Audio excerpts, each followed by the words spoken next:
ராணிப்பேட்டை மாவட்டம் வீராமுத்தூர் அருள்மிகு ஸ்ரீ சப்தகன்னிகள் கங்கையம்மன் ஆலயத்தில் பௌர்ணமி பூஜை விமர்சையாக நடைபெற்றது. மூலவர், உற்சவர், சப்தகன்னிகள் கங்கையம்மன் சுவாமிக்கு பல்வேறு வகையான நறுமணப் பொருட்கள் கொண்டு சிறப்பு அபிஷேகமும் பல வண்ண மலர்கள் கொண்டு சிறப்பு அலங்காரமும் செய்யப்பட்டதை தொடர்ந்து மங்கள வாத்தியங்கள் முழங்க மகா தீபாராதனைகள் நடைபெற்றது.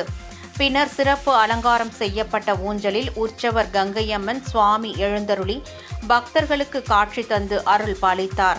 இதில் 10க்கும் மேற்பட்ட கிராம மக்கள் கலந்து கொண்டு சுவாமி தரிசனம் செய்தனர்.